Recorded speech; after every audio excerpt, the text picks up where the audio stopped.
Relationships can be super complex and they can be toxic. Often you get confused and you're not quite sure if it's toxic. Is it time to leave? Is it not time to leave? And why do I keep attracting these types of relationships? Let's chat about it. Check it out.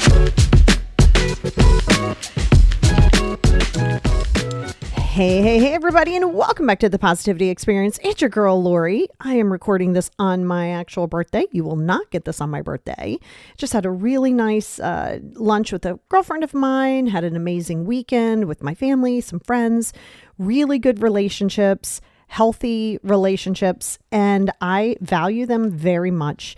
And I thought this would be a great time to do a topic that everybody's requested, and that is toxic relationships. So we are going to jump into that over on the Patreon. There will always be a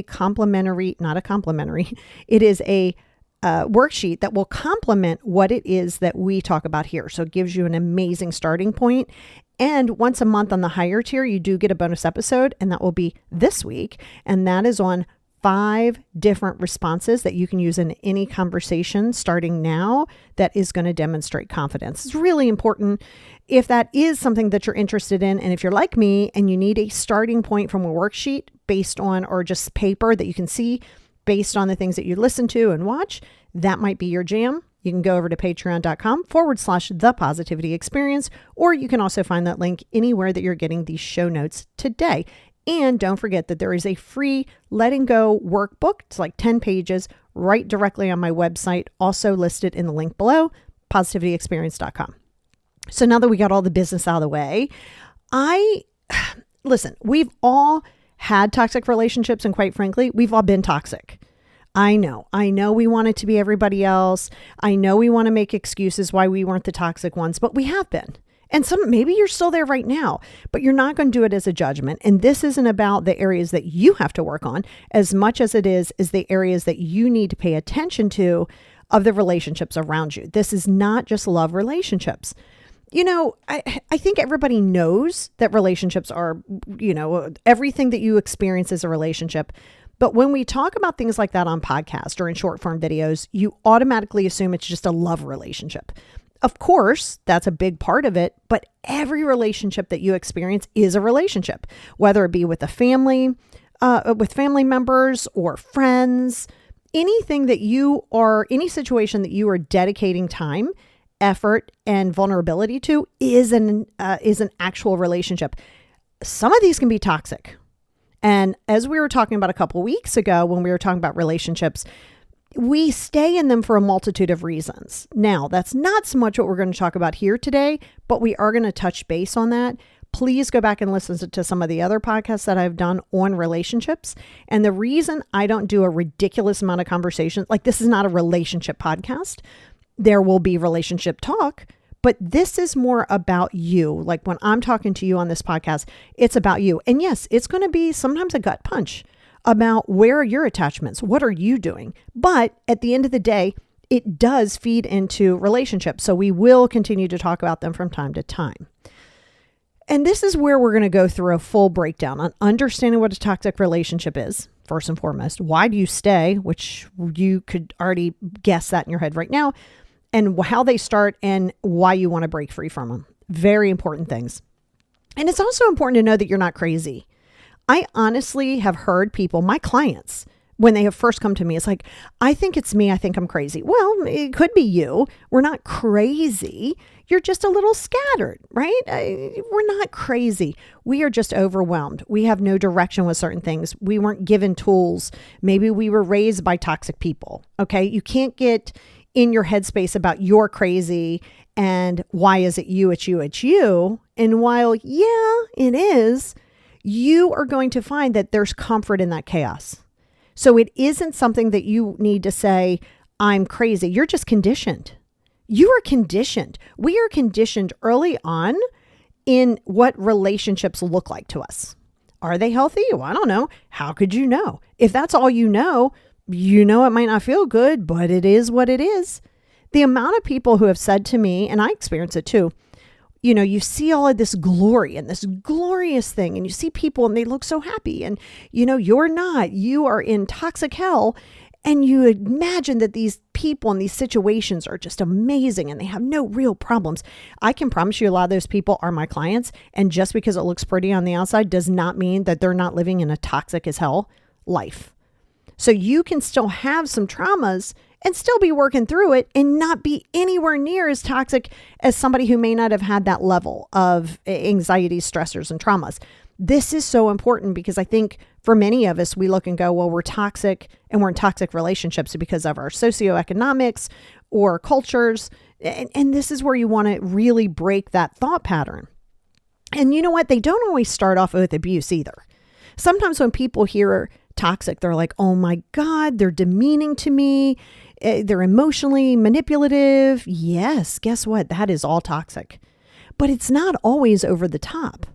When we hear toxic, we think, man, this was direct and obvious. No, some things are very covert. And that's why I like to go a little deeper with this so you're aware of it. Now, I will say if you find yourself demonstrating some of these quote unquote toxic traits, just be aware of it. Don't judge yourself, but be aware of it and say, where is this coming from? Why am I doing it? Am I in control? Am I in attachment? Am I in my ego? Is this all I've known? All amazing reflections. Remember, to reflect is not to blame. You don't blame yourself, but you do have to be aware and go, oh my, it's me. And if it's you, guess what? That's a beautiful thing. Because if it's you, that means that you can change it. If it's everybody else, it means that you can't. Because these relationships, they can begin with charm. I mean, straight up and down charm, intensity. You're like, oh my God, this is awesome. But false intimacy is there. False intimacy. And then by the time you're like, wait a minute, this feels a little off. This feels a little unsafe. Well, now you're entangled. Now you're in mesh. Now you have entanglement. And now we have to figure out how are we going to dismantle these toxic relationships. Think of toxicity. I mean, obviously we think of it as poison, deathly, all of these things. Of course, that's a big piece of it. But I want you to think of a toxic relationship as just something that is not bringing you value in your life. It is making you second guess yourself. There is not the celebration. Now listen, I feel like I need to kind of break this down. When I say there's not the celebration of you, I didn't say they have to celebrate you. They do not have to support your journey. I really need you to get this. That's not what I mean. To celebrate you means I accept you and where you are on your journey, and I am here if you need me. I don't necessarily have to pom-pom and cheerlead, but I celebrate your journey. It's not up to me to coddle it, but I celebrate it. If someone, and again, not over the top. See, you have to be careful because you're like, well, they're not supporting me. They don't have to support your journey. You support your journey. Because if you're constantly looking for everybody else to give you that good job, good job, good job, you're always waiting on it. See, here's the benefit in your mind, by the way. It's not a real benefit. If in fact someone says, let's say you ask them 18 times what they think that you should do. And you go, okay. And they say, this is what I would do, blah, blah, blah. So you go ahead and you do it. And it doesn't work out. Well, now you're like, well, they told me to do it. I mean, I was just doing what they told me to. See, you think that you're setting yourself up to be like, okay, I don't have to take accountability because Tiffany told me I could do this. So I listened to her and it didn't work out. Well, it wasn't my decision. By the way, that's toxic. That's toxic for yourself. Not judgment, but you're setting yourself up to say, if in fact Tiffany or whomever else does not celebrate it or support it, then I shouldn't do it because what if it doesn't work out? So now you're setting yourself up to fail left and right, which failure is not bad, but more from an emotional place. So what is a toxic relationship? Let's start at the top. So a toxic relationship is any connection that consistently erodes your mental health, your emotional health, or your spiritual well-being. Oh God, we're going to unbox that in a minute. And it's not always bad behavior. You know, you're like, oh my God, this is bad behavior. No, it's not always that. It's emotional instability from this relationship, manipulation, and then repeated self-abandonment on your part. So I want to go through that. And I want to break that down little by little. So toxic relationship is any connection, so any relationship that constantly erodes your mental, emotional, and spiritual well-being. Let's live there for a hot second. This spiritual thing is a thing. It's a really, really, really big thing. So you have religion and you have spirituality. I did probably 2 years ago, I did a podcast on religious trauma. If that is what you feel like you struggle with, some religious trauma, or you want to unbox that, go back and listen to it. I walk you through my whole journey with it. There's a big, big difference between religion and spirituality.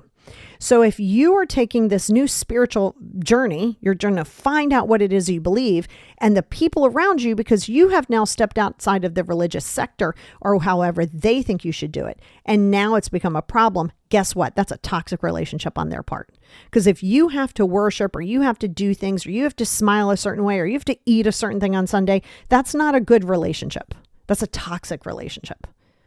So these are just real important things that you have to say, am I willing to see it? Because that's the other side of this.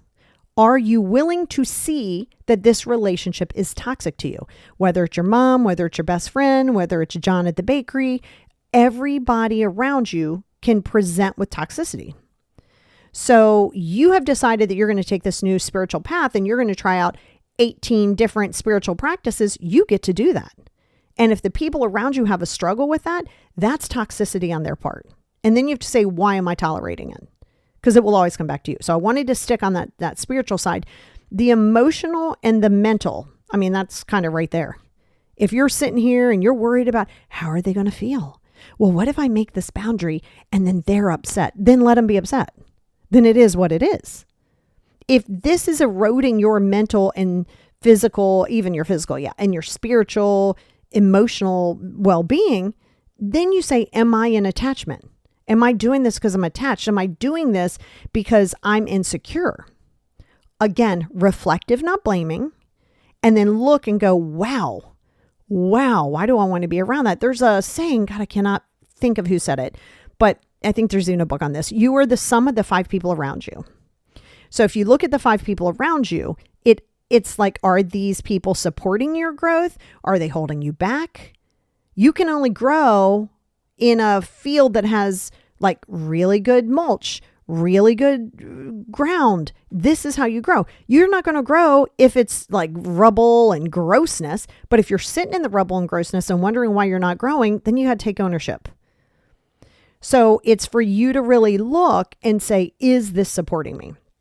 If it isn't, we know that it's toxic, because we're breaking down what a toxic relationship is. And again, it's not always bad behavior. I think people wait for it to be like over the top and go, oh my God, they're so toxic. Well, if you're self-abandoning, if you're abandoning yourself to try to fit into narratives, which we understand is attachment, got it. But if a person is holding anything over your head, they're doing emotional manipulation, they're trying to tell you what you can and shouldn't do and why you should, then you want to say, why am I abandoning myself? Why am I willing to put myself, because I might not know who I am, because you might not know who you are. Wouldn't you rather find that out and do so by yourself than be with other people who are breathing oxygen, but they're bringing like shitty energy with you? I mean, that's a question you got to ask yourself. There's not a scenario where you're going to keep all these people in your life and grow. No, you are not. That is not a thing. Again, I've said this to you, and I'll tell you it probably every podcast. When any client in any culture, in any part of this world becomes a client and we are on Zoom together, one of the first things I say is, not everybody on this journey right now will remain on this journey. And are you willing to accept that? That's always going to be my first question. So if you're ever going to be a client of mine, let me ask you that right now today. Are you willing to accept that even it could be a spouse, it could be an adult child, it could be a parent. Are you willing to accept that these people may not be on your journey for the rest of your journey, because maybe that has run its course. Maybe those relationships were toxic as hell. Here's some Here are some consistent patterns and common patterns for you to look at yourself and say, is this relationship toxic to me? So let me just give you some common patterns here. Are you constantly proving your worth? Do you feel like you got to constantly, I got to jump over mountains and I got to do this and let me do that and let me work 74 hours painting your house while you go to the beach because I want you to see my value. Now, of course, this isn't all them. This is you. And what I mean by this being you is, are you doing this out of attachment? Because then it becomes into your lap, not just theirs.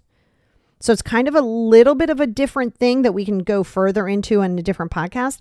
But if you're doing things because you're trying to prove your value from yourself in a attachment place, that goes into other areas.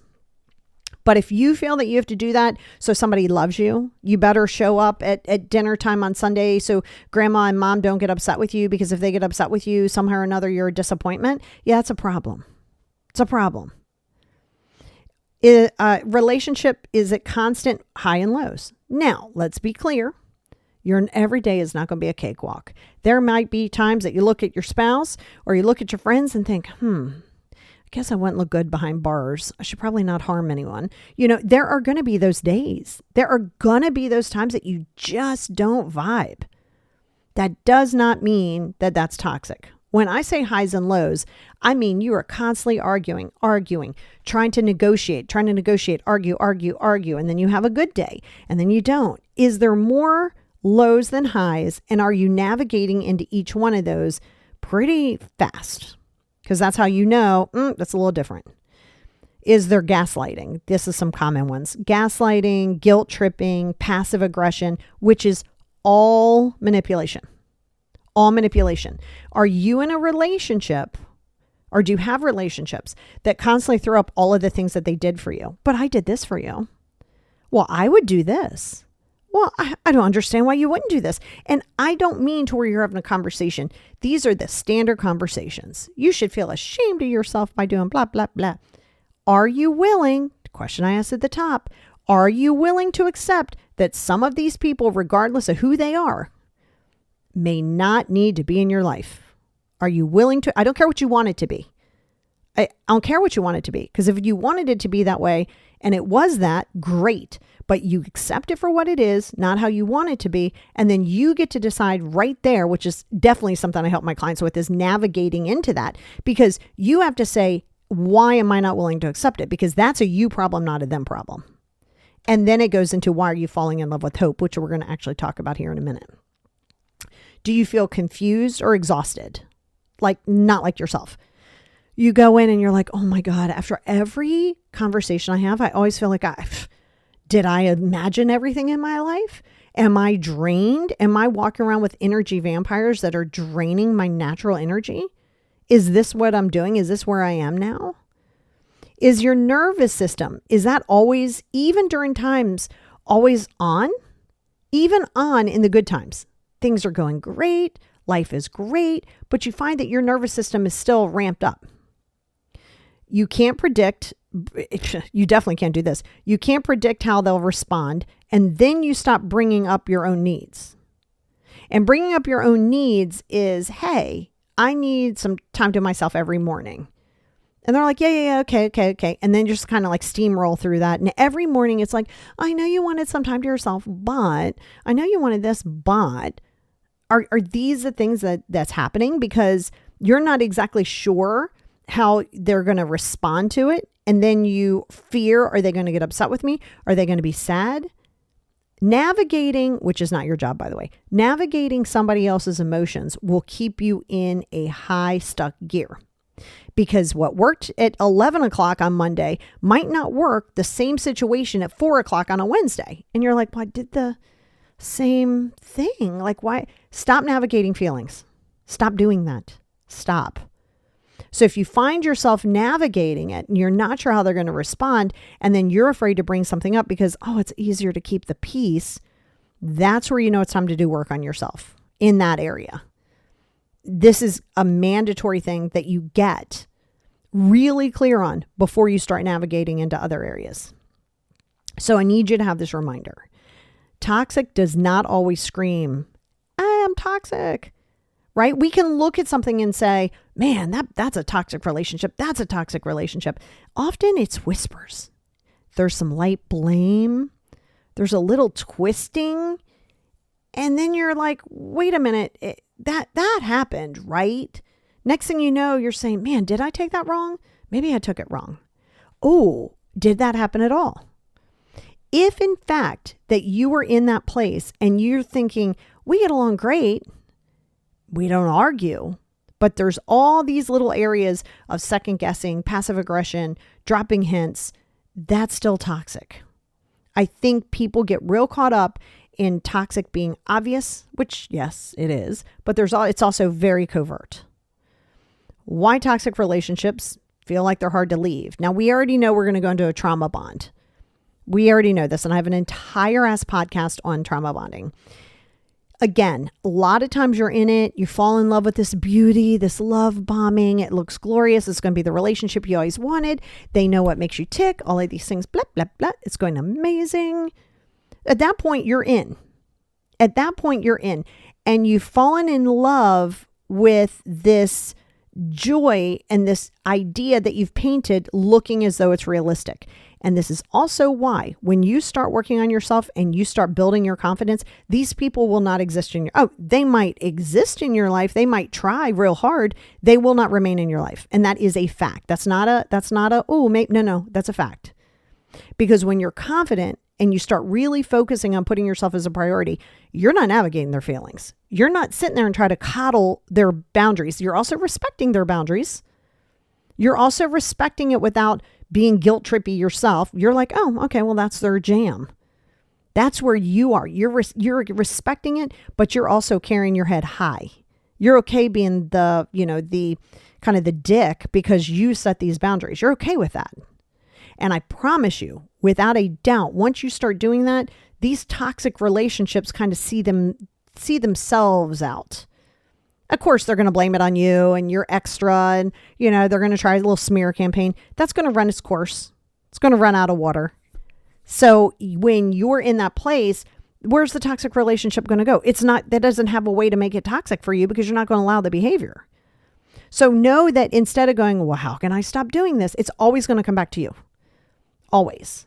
Well, how can I just attract the right stop? You're asking the wrong questions. Why do I feel that I have to grasp onto relationships? While we are not islands of one, and we are a community of humans that do need interaction. We are not on an island with a soccer ball or a volleyball ball and trying to have a conversation with Wilson. We're not. However, you do not just try to pluck somebody else and shove them into a hole to try to make it work because you want it to work the way you want it to work. It's not going to happen. Now, some people become addicted to the chaos. That's right.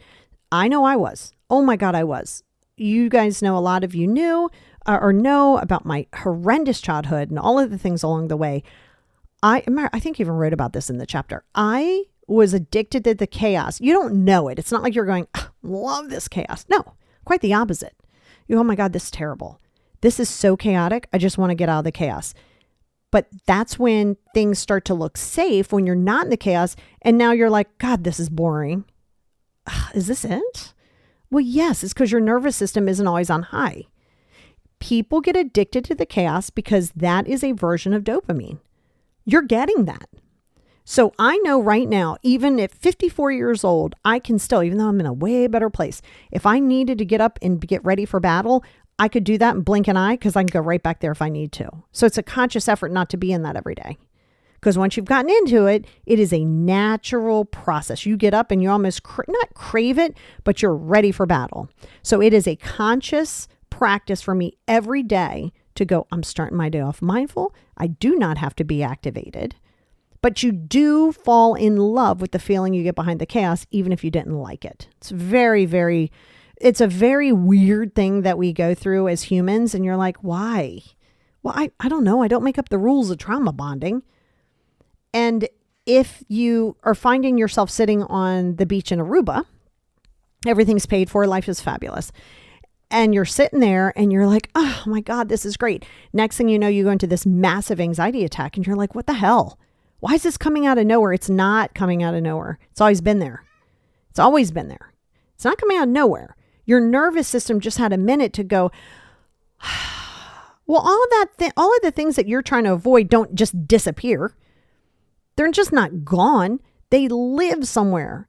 So when it starts to get a little calmer, your nervous system goes, alrighty, now we can process this. So in your mind, you're like, this anxiety comes out of nowhere. It does not. It's always been there.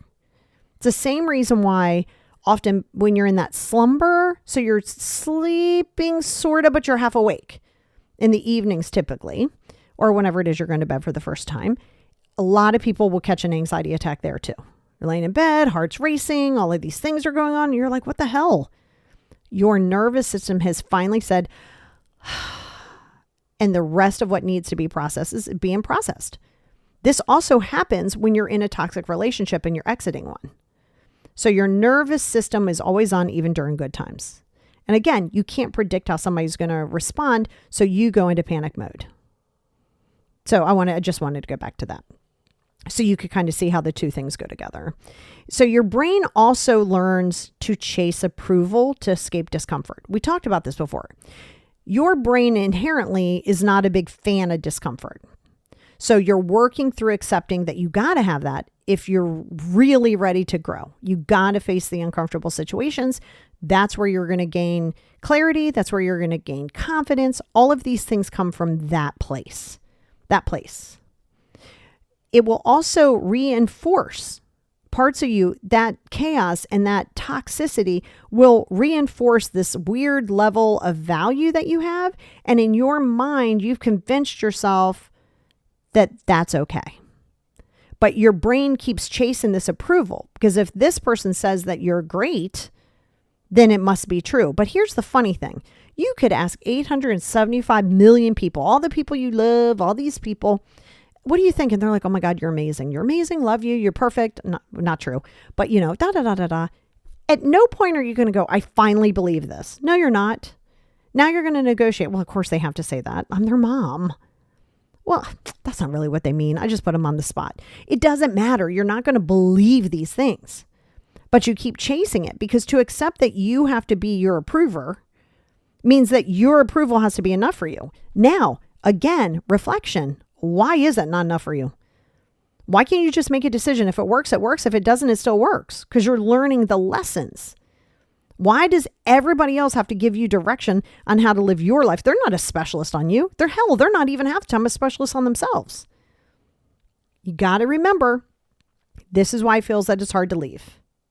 And then you're going to crave that validation from the exact person who creates the wound. Isn't that crazy? Isn't that crazy how our brains work?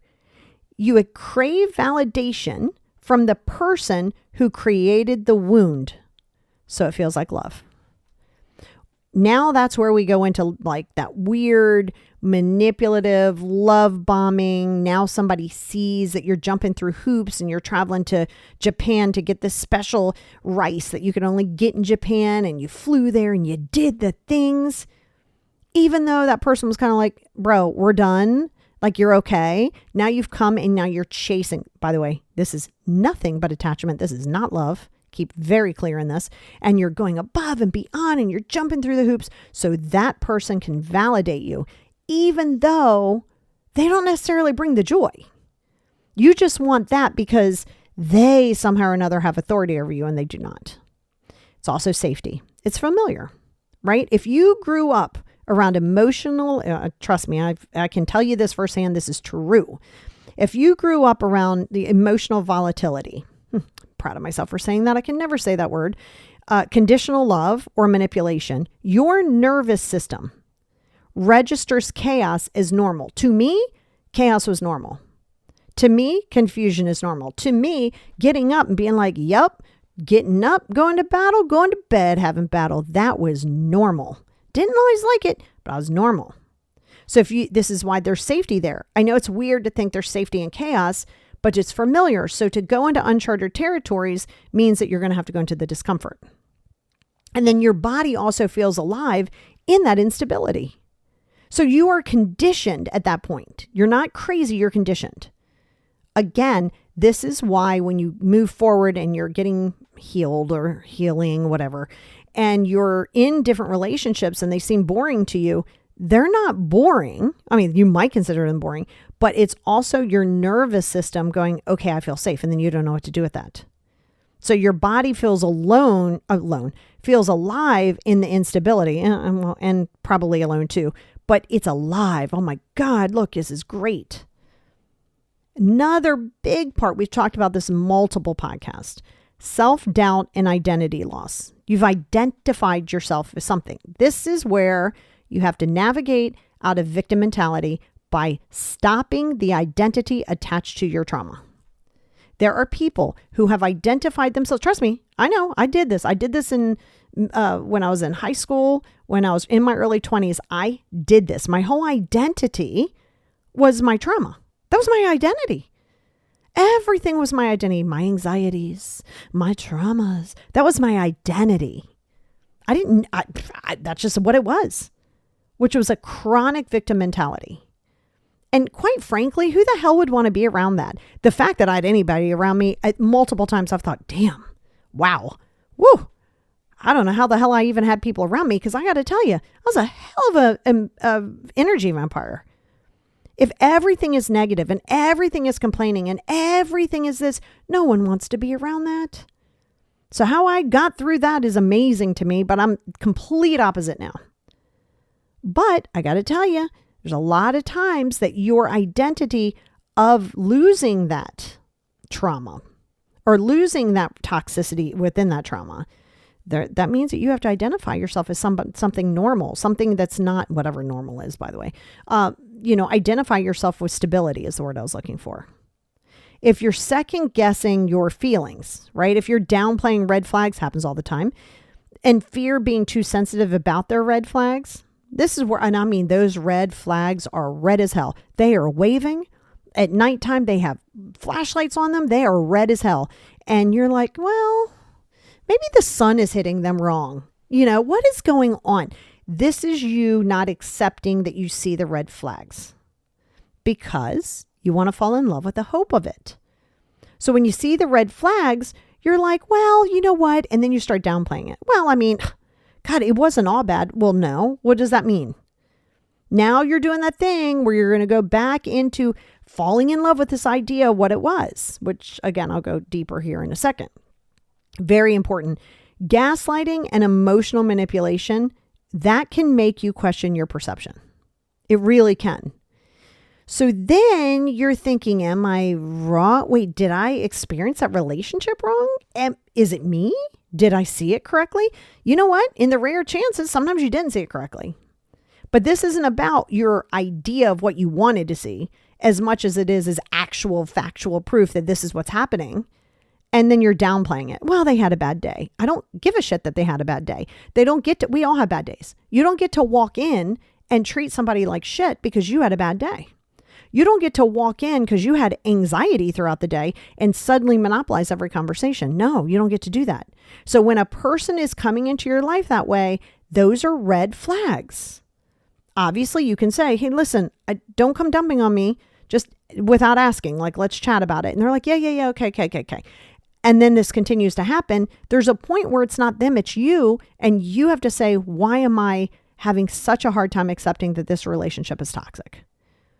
And then if you slowly stop trusting yourself, this is on yourself, and then you feel constantly dependent on others' version of their truth, I don't know why I stopped there, others' version of their truth, then you know that you're in that cycle, you're in that spin out, which goes into what I was just talking about.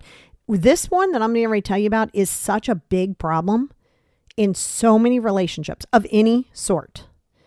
Hope addiction. That's right. You're falling in love with hope. You're hooked on their potential. Oh, they could be so good if you can see this potential. You have this idea. If they would just change that one thing, if they just did therapy here, then this could be a great relationship. You're addicted to them. This will keep you stuck in a toxic relationship 100% of the time.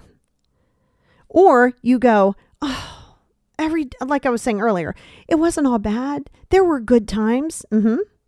Yeah, see, you're doing that thing where now you're talking yourself out of it because now you're going, am I overreacting?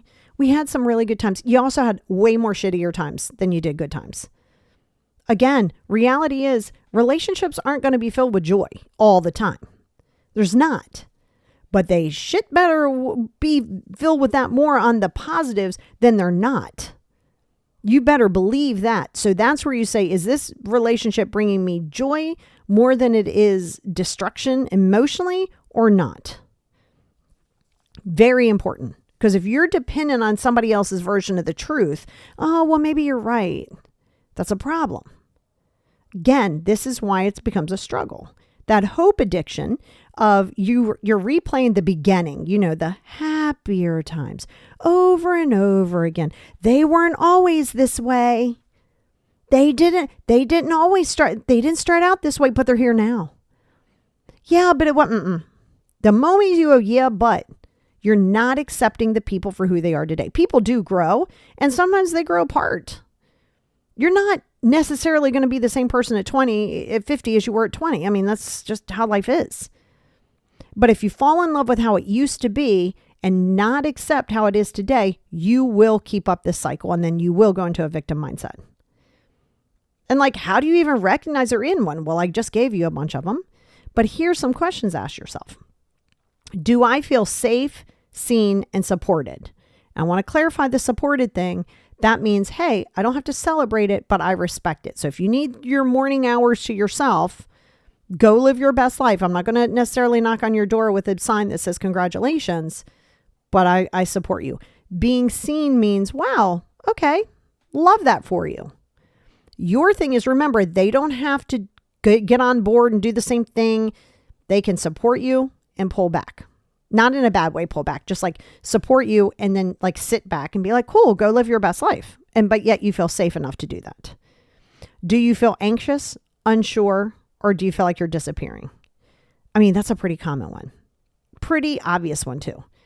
Do I feel anxious all the time? Now, not to take into account your severe anxiety disorder, but do you find that there's a certain person or situations that bring up this, oh my God, all the time stress. And signs that you're in that toxic dynamic is you're walking on eggshells. Everything you do, you're like, oh my God, they didn't get any sleep last night. Oh, they had a bad day. I don't want to have that conversation. They had a bad day. Now you're walking on eggshells, navigating feelings again. This is an absolute toxic dynamic. If you have somebody gives you guilt for setting a boundary. Oh, okay. Sorry. Oh my God. Okay. No, I was just trying to help. If you see that somebody's trying to guilt you from setting boundaries, you are absolutely in a toxic dynamic. If you need your space, you need that. Now it's being used against you. Oh, well, I was working all day. You don't have time for me? Well, no, because I had a hard day too. So I need my minute.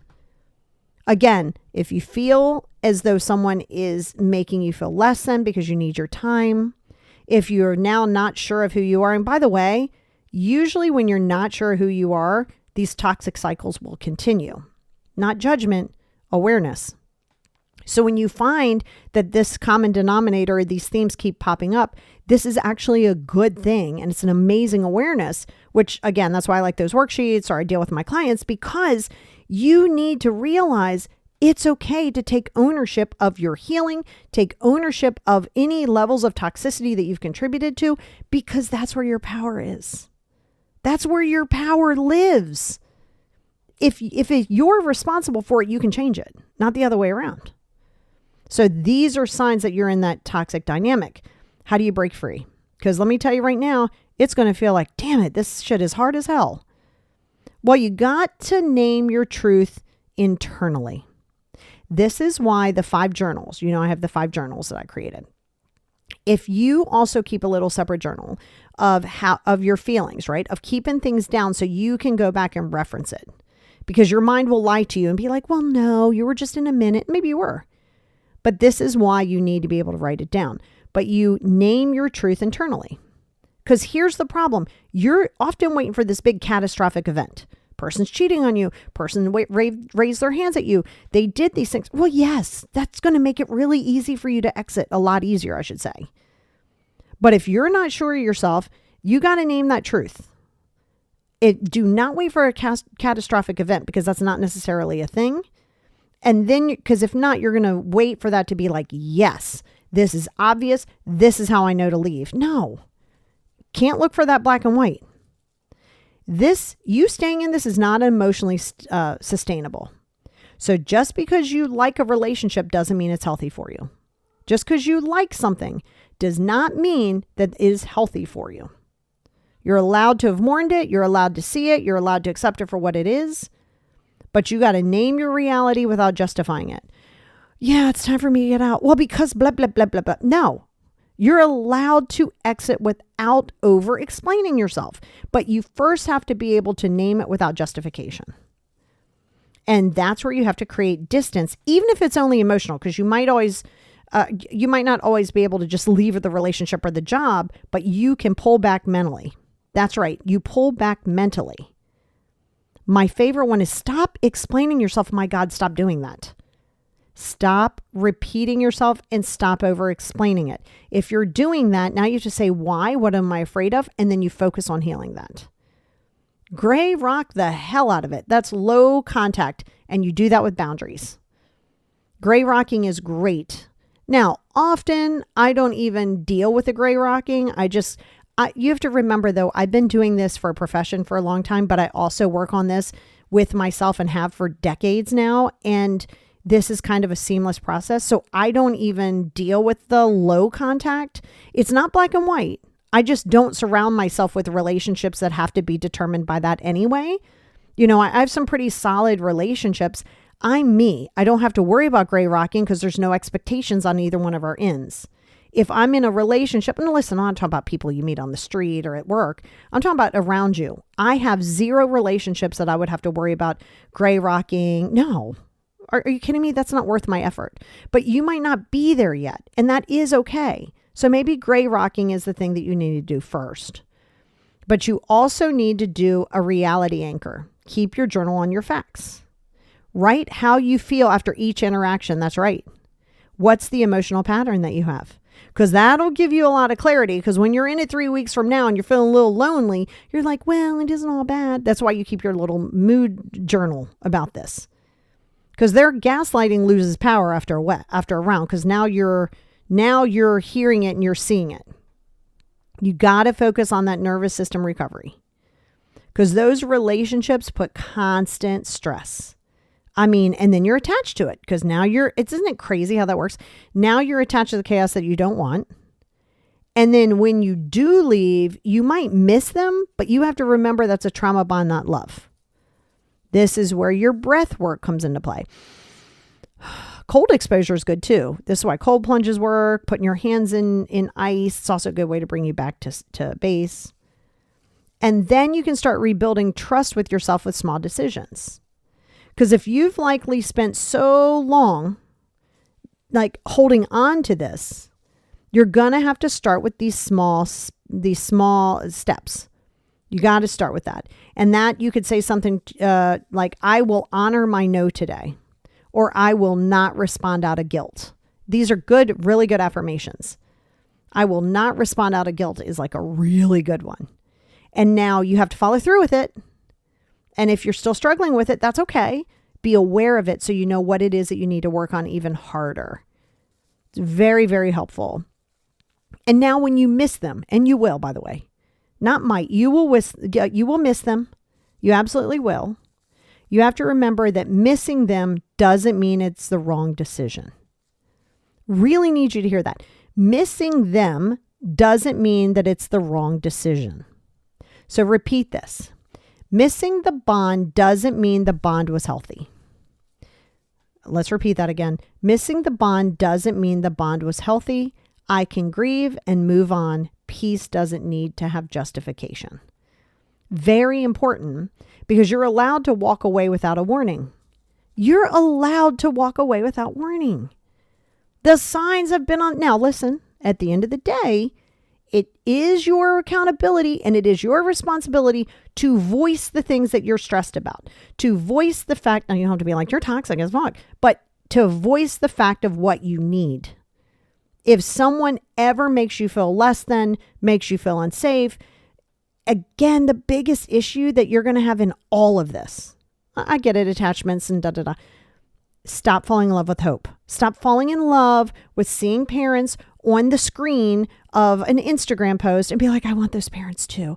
All they have to do is go to therapy. Listen, it's a harsh reality and a harsh gut punch, but you know that's my delivery. You got to accept things and people for who they are today. And if you don't, it's no longer a them issue. It's you falling in love with the idea that it was what it was back in the day, but what if it can be that way again? So I want you to focus there and get out of the relationships that are not serving you. But first, you got to be aware of them. Get honest with yourself.